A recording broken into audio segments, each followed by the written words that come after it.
Yeah. You don't travel like with any.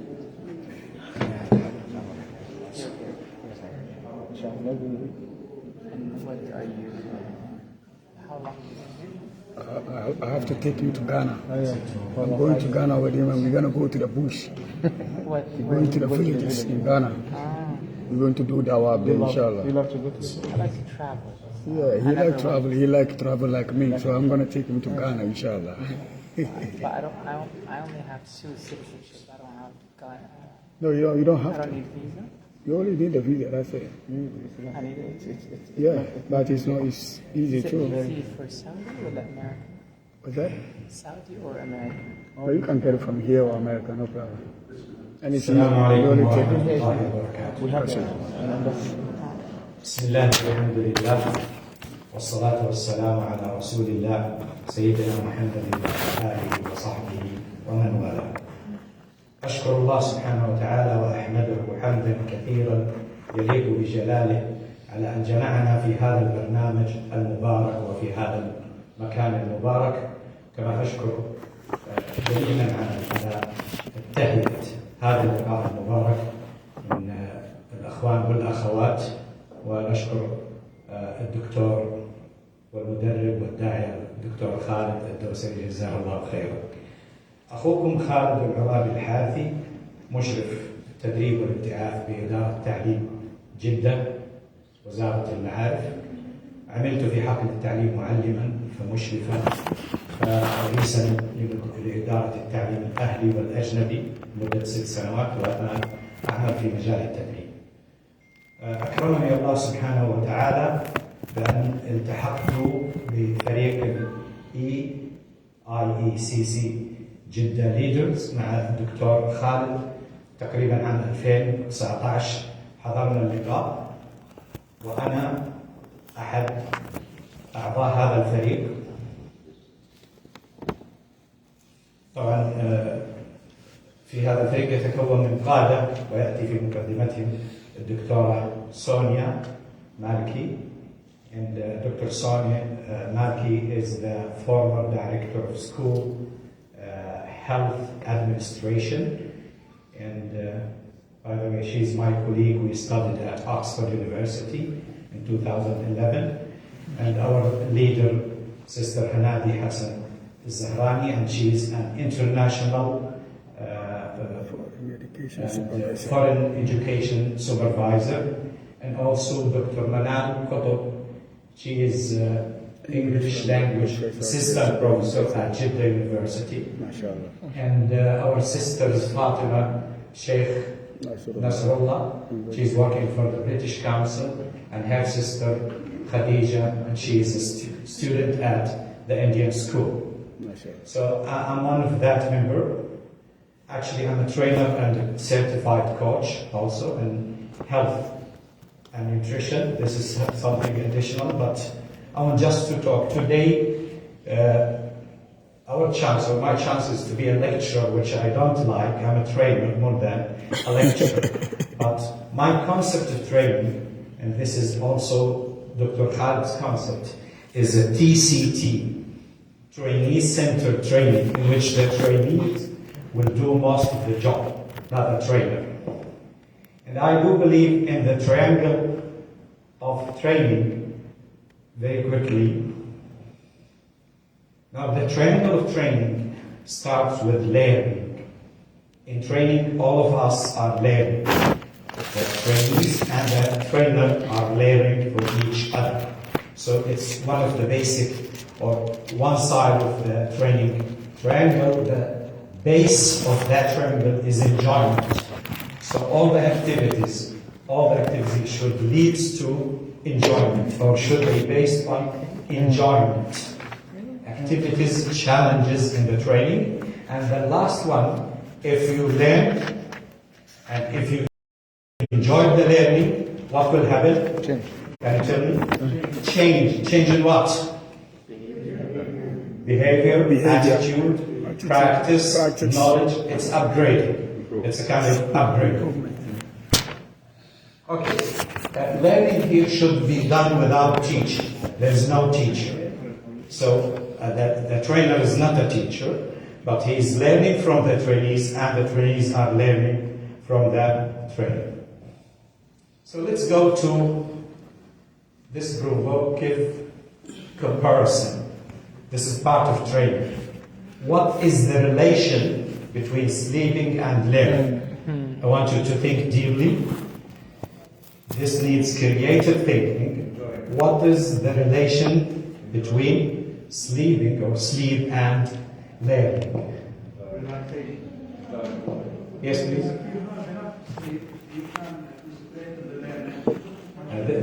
This is a very direct relation. Thank you. Okay, what else?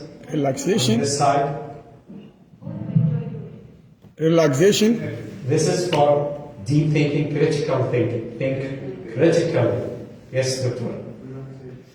Relaxation. Yeah. He's copying you. Okay. Yes, Dr. Yasin. Benefits, sleeping you benefit, otherwise learning you benefit spiritually. Okay. If you sleep, you will benefit. And okay. So what is the relation with learning?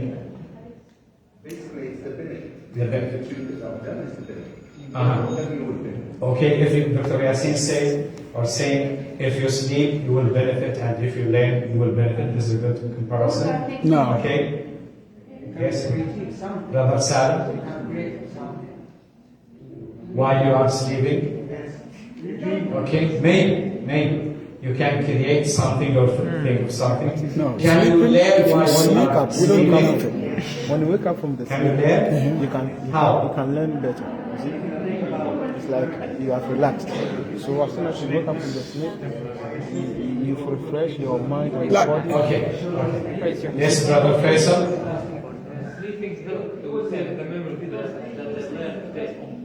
Okay, now Faisal is saying sleeping will help in relaxing the body and what? Energizing the memory to learn. Okay, by the way, Faisal is a high school student, mashallah. MashaAllah. Yes, Brother Qutayba. Mind absorbs more information during sleep.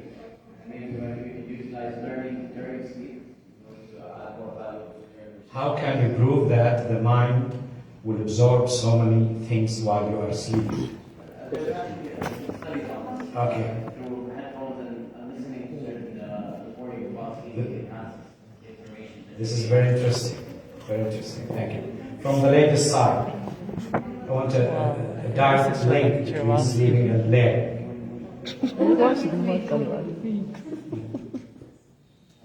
Yeah, sleeping and learning, I think that we Yeah. enjoy doing. We enjoy. You enjoy Sleeping learning and learning. and you enjoy. Yes. Okay. Thank you very much. Now this is called when you bring two ideas. Yes, please. Sleeping is as a saving for the information that you have learned. You learn something in the day. When you sleep, I think like storing, You're saving. Maybe. Thank you. Okay. Now, actually, when you bring two different ideas, which seem there is no relation between them, this is called provocative or random provocation. If you think deeply, critically, creatively, you will not forget that comparison. Some relation that's might be not indirect. And this is something that just I brought to tell you what is a random provocation. We use it in training and we use it in teaching and learning. Now, I will not give you the answer, but when you ask your trainees what is the direct or what is the relation between rice, kabsa, biryani, etc., and feedback in business, feedback in management, in learning. So they will think deeply, and if they reach the answers, okay, they will not forget that. So it's very helpful, this tool, which is called random provocation. Now, if you look at a person with an average age of 78 years, what is the percentage of years he sleeps? Look at here, how many years? 28.3, which is 1/3 of his life. 1/3, we spend almost 1/3 of our life sleeping. And there are other working. There are other things, doing Yeah. works that we don't It depends, like. though. That is when Okay, you take like eight cleaning, hours washing, out of it. etc., especially for ladies. The normal. What do you call these things? Chores. Things you don't like, but you have to do. For how many years you do that? 6 years of your life. 6 years. Okay. Now, let's go just to the point that I want to reach quickly. It's not working here. Khalid, Dr. Khalid.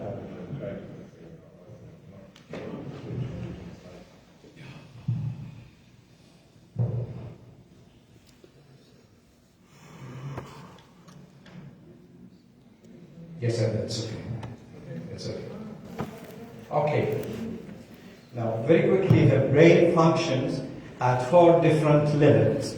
The first one is called beta level. The brain will work at 40 WPS. Can you guess what does it stand for? No word. This is for reading. Words It's per wave. Yes, thank you. Wave per minute. And then we have the alpha level. The beta level, a person is actually completely alert and awake. And then he will go to the alpha level from 8 to 13 wave per minute, and he will go to theta if this is sleeping. This is the first phase in deep sleeping, and finally delta levels. Most of us, we sleep, okay, and we reach the beginning of or the end of alpha, but we don't reach the theta and delta. So we need 8 hours.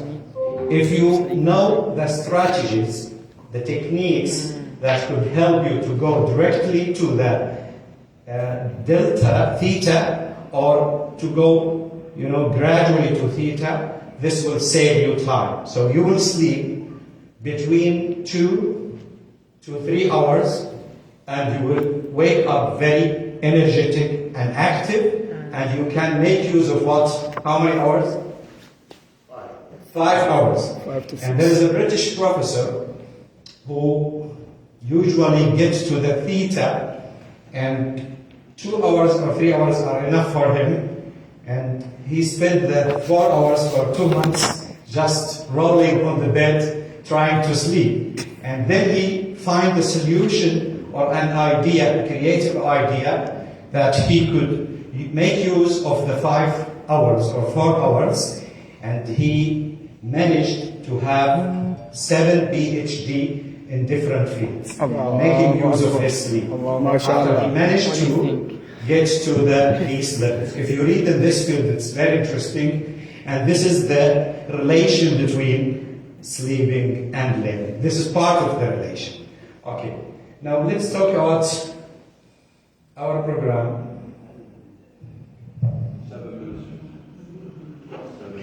Oh. So I still have 13 minutes.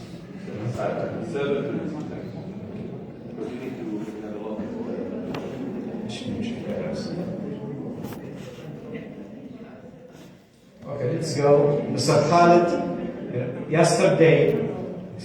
ladies. Yesterday we took Kids Communication and Learning Ladder. What does KIDS stand for?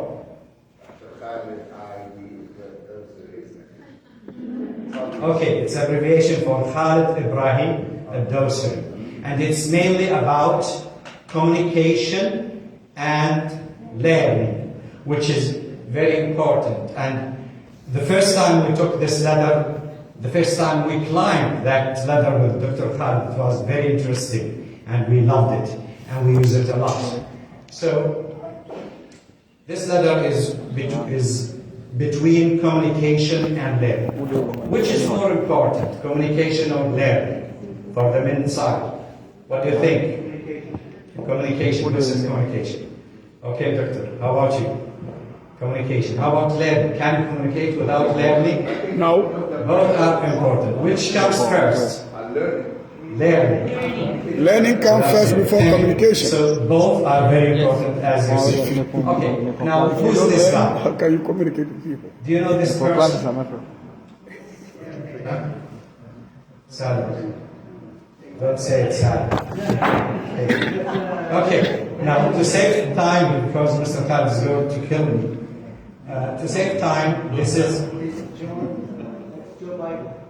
No. This is Brian Tracy. This is Brian Tracy.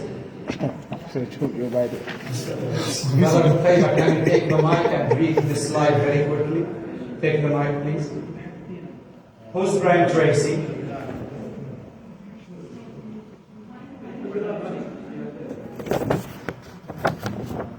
You wanna Google it? Save time, yes. Assalamu alaikum warahmatullahi wabarakatuh. Wa alaikum salam wa rahmatullahi wa barakatuh. He has studied, researched, written, and spoken for 30 years in the fields of economics, history, business, philosophy, and psychology. As a keynote speaker and leader, he addressed and trained more than 5 million people, 250,000 5 million, each year, in more than 5,000 talks and seminars out of 58 countries around the world. Yes, thank you, Protector. I might need you. Keep the mic with you. Okay, now he had trained 5 million people, and also he was a consultant for more than 1,000 famous American institution and corporation. He was the consultant for executive managers and for COE boards, etc. And this is a huge number. Also, he has written so many books, and there are 45 key books for him in the market, which are regarded as great references. He authored 4 to 5 books every year for 30 years. He spoke 5 He languages. spoke 5 languages, and also he had produced more than 800 audiovisual programs in various fields. What do you think the qualification, and we have in our Islamic heritage so many scholars, famous scholars, but we want to bring someone from this era, Mr. Brian Tracy. What certificates do you think that he got? How many master degrees or PhD or... What's it? Doctor? Yeah.